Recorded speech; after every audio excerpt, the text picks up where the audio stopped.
देवी,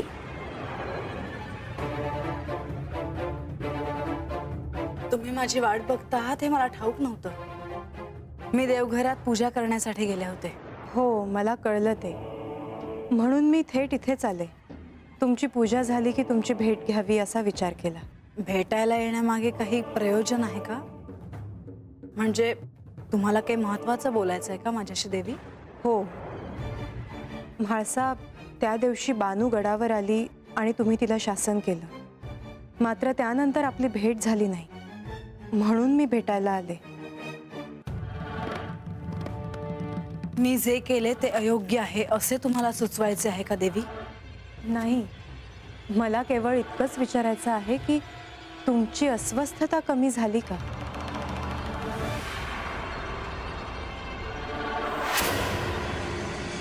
बानू जे वागली त्याचं शासन तिला झालं आणि त्यामुळे तुमच्या मनाची जी सतत चलबिचल होत होती ती थांबली का?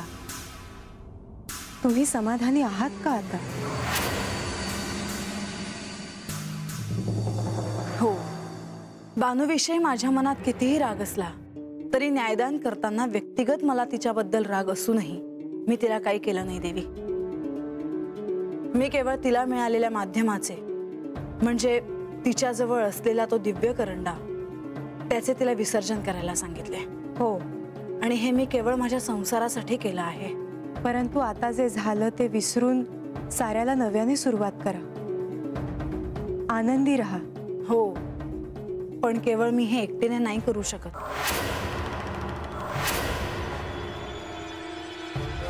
देवी, देवी, गणोबा, काय झालं? तुम्ही असे अस्वस्थ का दिसता आहात?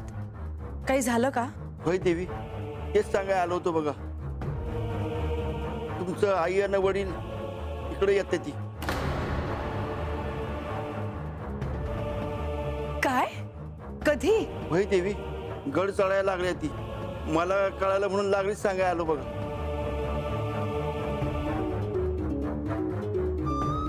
देवी, मी आईबाबांना भेटून येते। हो,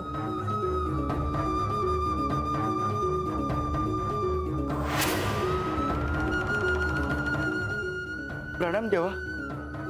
गणोबा, तुम्हाला काहीतरी महत्त्वाचं सांगायचं आहे असं मला वाटतं। होय देवा, ते म्हाळसा देवींचं आई आणि वडील गडावर आले आहेत।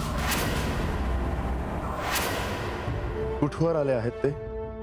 ते बघा आत येतीलच, त्यासनी हात घेऊन येऊ का? नाही, नको। आधी त्यांना म्हाळसेची भेट घेऊ दे, त्यानंतर मी त्यांना भेटीनच। जी देवा। गणोबा, या तुम्ही आता। हे आणखी एक नवीन विघ्न म्हणायचं का देवा? असं का वाटतंय तुम्हाला प्रधानजी? कारण ह्या आधी श्री म्हाळसा देवींच्या मातोश्रींनी त्यांच्या क्रोधाला खत पाणी घातलेलं आपणही जाणता, त्यामुळे ह्या वेळी देखील असंच काही घडेल अशी शक्यता वाटते आहे।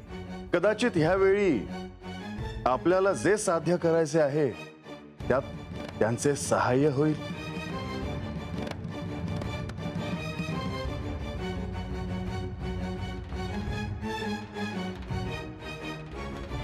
असं काही घडलं तर नवलच आहे देवा।